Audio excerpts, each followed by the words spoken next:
The Yoga Vasistha is about inquiry.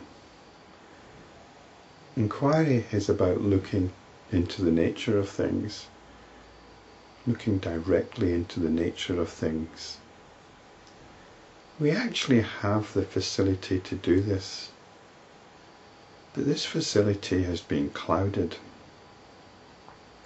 It's been clouded by very definite ideas about how things are. In the last video I looked at one of these clouds, and one of these clouds is the atheism-theism debate. If you're caught up in this debate, if you believe in God, or if you're an atheist, you'll find it very hard to see any other position. You see things in terms of, well, you either must believe in God, or you don't believe in God. This is an indication of what we're up against, the sort of barrier we're up against in terms of inquiry. We need to look right through this debate and see the irrationality on both sides.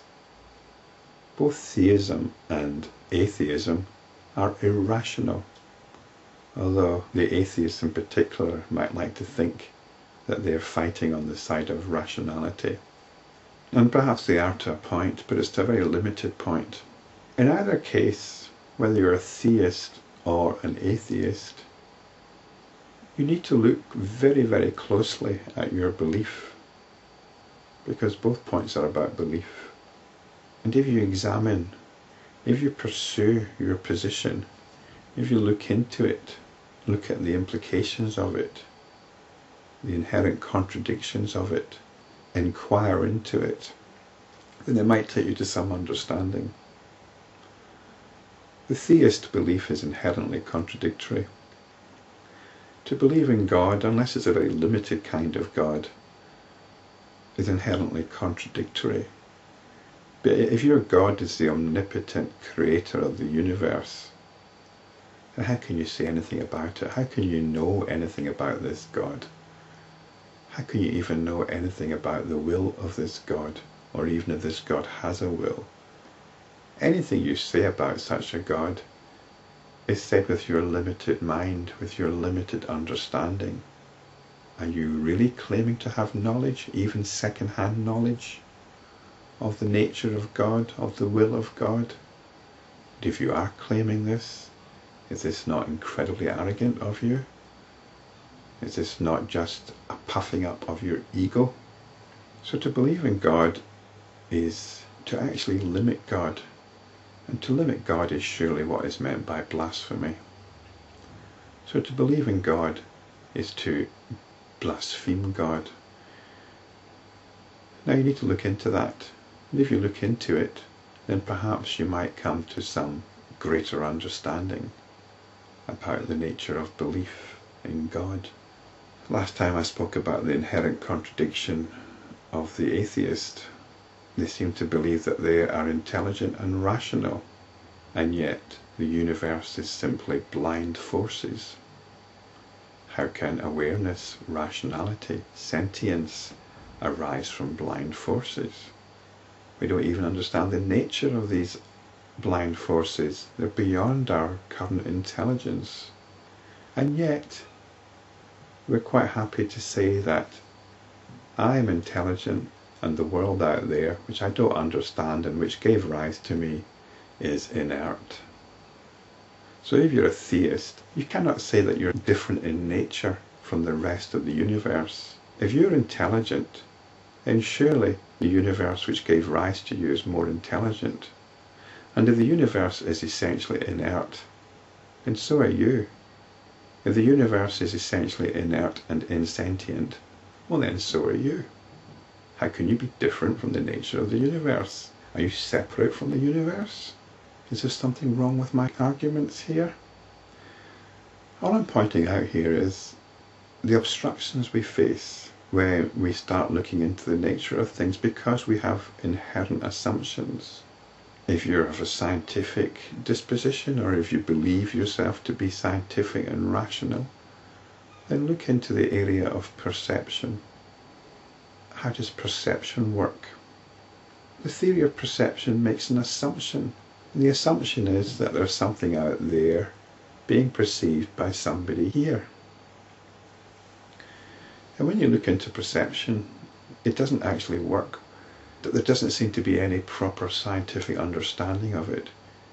It's okay up to the point that the senses turn everything into electrical signals. But then what happens to these electrical signals? They're somehow processed by the brain, and we get our whole subjective experience of the phenomenal universe from electrical signals. How does that work? It doesn't. The basic assumption is flawed. I've made this point quite a lot and nobody's come back to me about it. So if there's any scientist out there, any cognitive scientist, perhaps you can answer this. Perhaps you can explain that little arrow that you see in diagrams, for example, showing the optic nerve. We get this wonderfully detailed description of how the eye works. But then this little arrow coming from the optic nerve pointing to somewhere inside the brain. That's the interesting part which never gets explained. As electricity is going into the brain, and somehow we get the whole panorama of form and colour. I don't think there can be an explanation for it. Anyway, I've looked into this often enough. It seems to me the basic assumption of there being a world out there and an observer here is flawed. It doesn't work. The observer is part and parcel of what is going on. How can it be otherwise? Is this not the rational point of view? Even though it contradicts our common sense conviction that there's a world out there, a permanent world, an objective inert world out there, and a living sentient organism here experiencing it. So again, this is one of these prejudices that we run up against in our inquiry.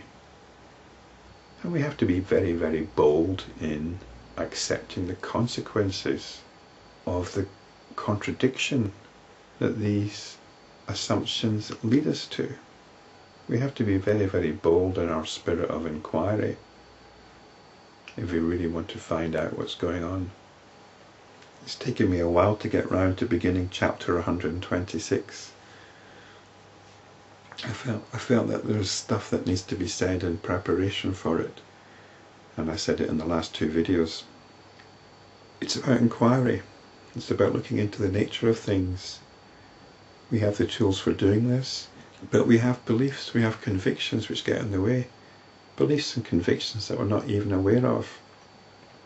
Inquiry is a way of uncovering these convictions and looking into them. We have to look into our convictions, into our beliefs.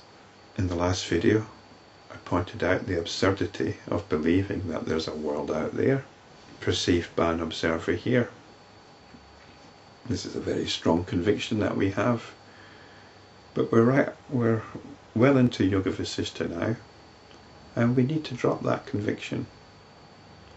We need to drop that discrimination. We need to drop the prejudice we have for so-called physical reality over imagination.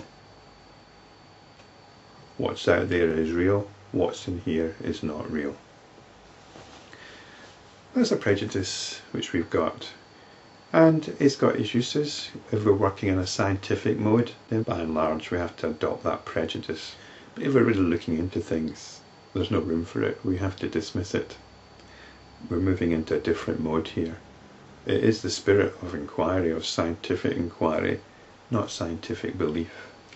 So let's roll with this. Let's go with it. Let's enter into it and see where it takes us.